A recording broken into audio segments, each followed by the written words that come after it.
Life goes up and it goes down.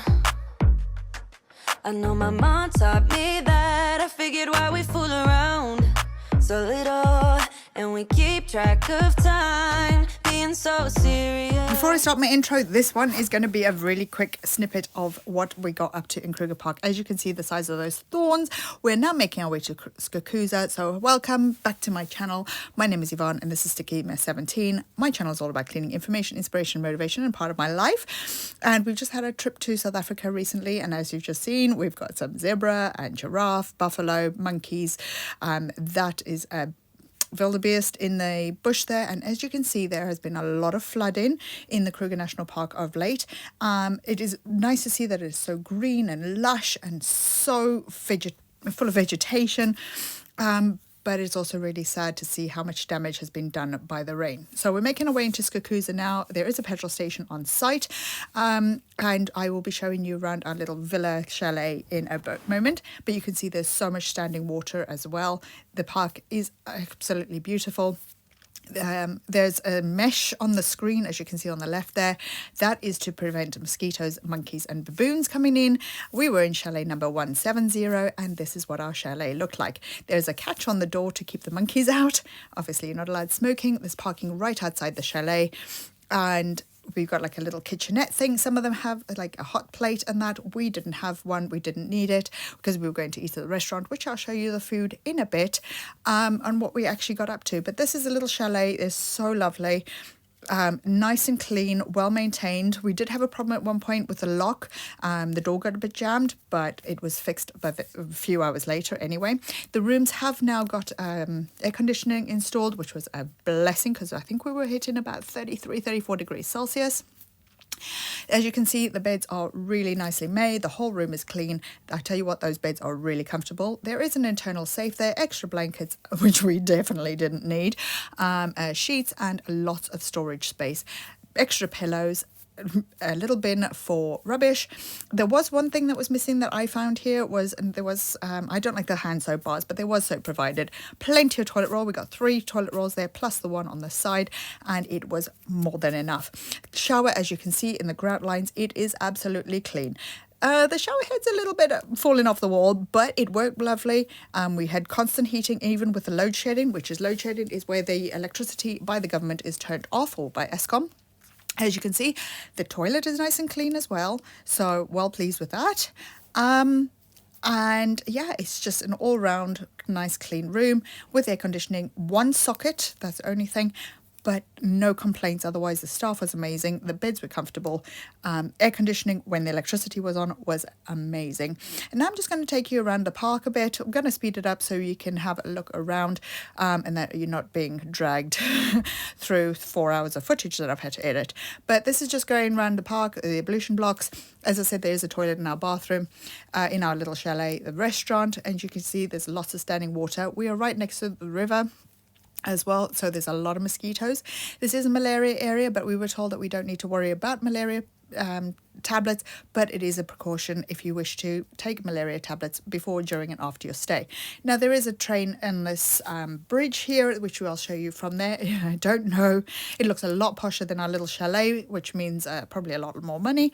We were actually planning to stay, and you can see it on the bridge there, we were planning to stay in a tent so that we could hear the animals in the night, but as you can see, everything is so flooded. Our camp that we were supposed to be staying in, which was the Lower Sabi, was unfortunately underwater, hence the reason we ended up staying in the Skukuza camp. It is amazing, and as you can see here, we were in the shop, and this line is made purely from wire and beads. It was amazing. I would love to know how long that took. Just taking you around the shop very quickly. The amarula is it's like an Irish cream type, a cream liqueur, should I say, not even Irish, it's South African or African. And this is one of my favourite nostalgic drinks, is the cream soda. Now, we get cream soda in the UK and it is absolutely disgusting. I just find it tastes like medicine. Now we're going to go check out, and I'm going to show you a bit around the Skukuza restaurant. This is the train restaurant. First night we had warthog and impala pie. Not something I would particularly just jump and dive straight into, but since I'm in Africa and we're trying different foods and I want my daughter to try other foods, we are in no way vegetarian or vegan, so I'm not going to make apologies for eating any type of meat when just trying all sorts of different foods. And this was very nostalgic, having this creamed spinach, the peppercorn sauce. We don't get impala and warthog in the everyday supermarket, but since we're there, we're going to try all sorts of different food. And of course, we have got to get the Spaletta cream soda in a bit. There was a deal on Brandy and Coke. There was 2 glasses for 99 rand, so we decided to do that. And of course, the Spaletta cream soda as well.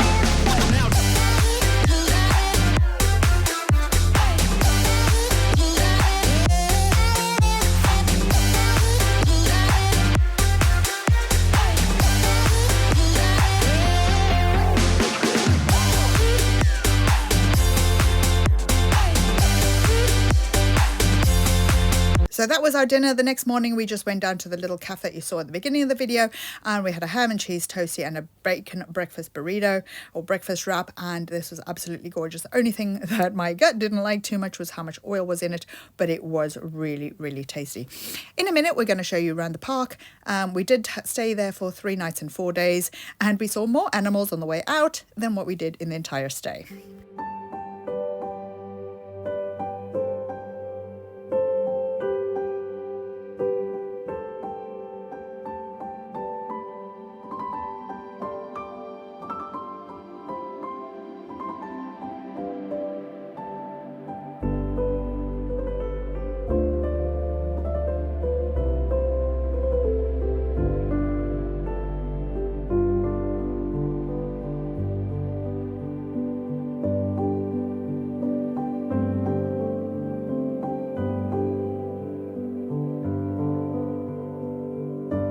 A bit of a funny story for you. When we arrived back in the camp, I think it was on the second day, right at the entrance of the camp was a kudu standing not far from our little chalet, and he had free access to roam in the camp. So guys, you must be very careful if you go to the Kruger Park, but it is definitely worth the trip.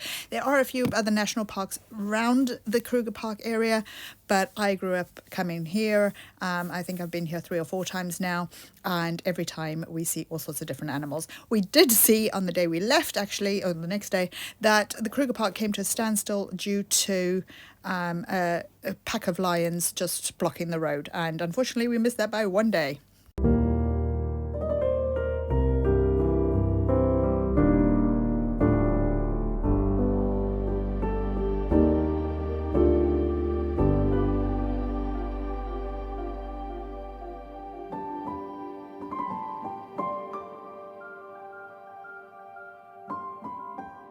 There were a lot of roads around the camp that had either been washed away, damaged, or completely flooded.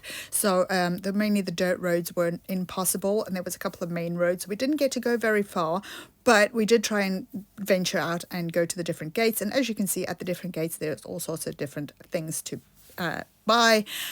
These are all woodcraft, made from wood, and you can see a bit here of the distance and how many gates and camps there are in the park. Now I will show you a bit later, there's a couple of birds. I had to laugh at this watering hole, but anyway, I don't know how to pronounce it, and I'm not going to try. I did, or should I say later on in the video, I have got, there's in the shop there is postcards of what the birds are. So I do apologize, I haven't got the birds' names to hand at the minute, but they are later on. And as you can see, the giraffe and the animals just have free reign just to roam around the park. But you can see just by the size of the elephant how long the grass is. And there you've got a nice derriere picture. Then we spent some time at the pool. This pool was absolutely beautiful, just lying in the sun and chilling with the pool. It was beautiful. Then after that we went back to the train restaurant for some dinner, and here is our food. It is again amazing. We had no problems whatsoever with this restaurant, which is why we kept going back. The food was gorgeous. My waistline even says so. But it was absolutely lovely, and the food was just so moist. This, as you can see, is pork belly, and it is just so moist and literally falling off the stick. and succulent. And then we had the crocodile steak, and you'll see what it looks like inside in a second. And we also had the venison pappardelle, which I'll show you in a minute, pasta, which was a little bit disappointing because it was a bit tasteless, but it was the first time I've ever had venison bolognese.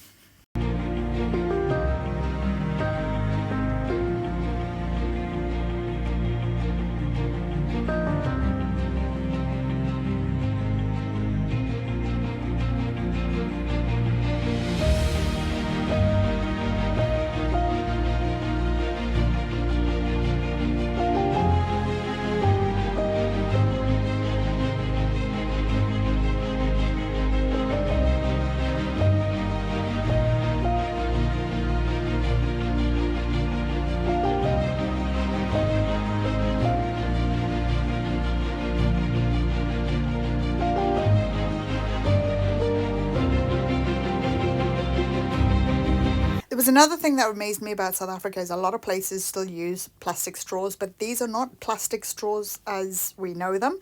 They are all biodegradable straws. We did come across a couple of places that still used original straws, but they had a notice up that they're just trying to get rid of the backlog. So that was absolutely fine. And as you can see, this is the train restaurant. There's a great big train in there. I don't know whether you can dine in it, but it's sort of set up for the period of the trains. And you can see the really old window ledges here and the door lock in a second. There it is. And it is just so beautifully maintained and whatever else. Anyway, the next day we came out of the park, and as you can see, there's a buffalo blocking the road.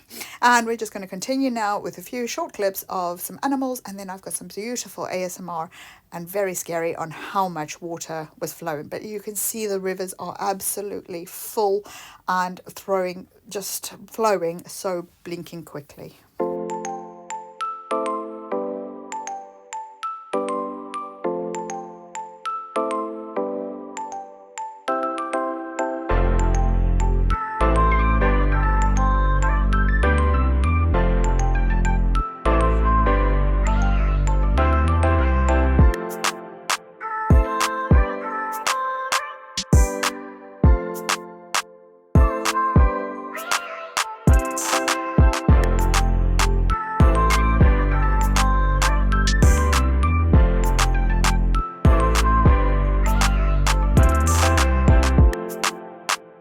And here we have the birds that we found earlier in the video, and I've got the names there. I will show you in the video so that you can sort of identify what we found. Now there is a hoopoe there as well, and that is one of the local birds that is related to my school, which is one of the schools that Elon Musk went to. That's my claim to fame anyway.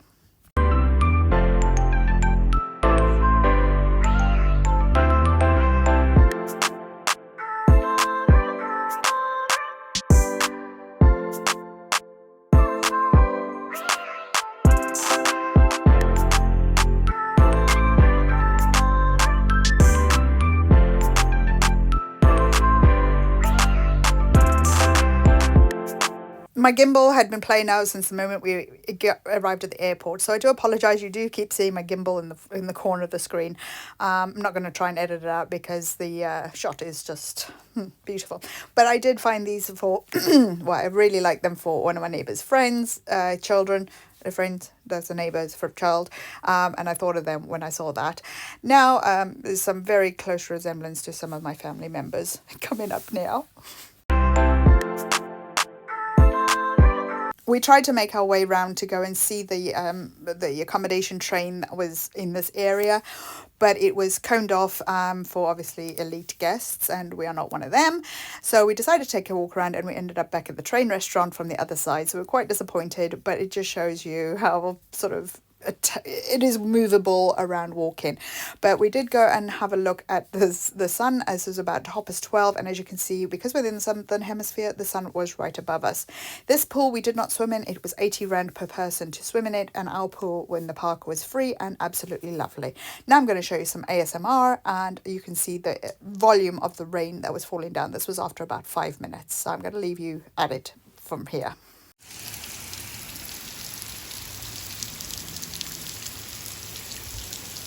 just quickly, the camera would not focus because of the netting on the wires, as you can see there. So I do apologize, but you do get some clearer shots in a minute. Just bear with me.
So as you can see, the water is really flowing now, and this is how the whole park was. And we left just in time. We left on the Sunday, and apparently parks were evacuated after we left on the Monday morning.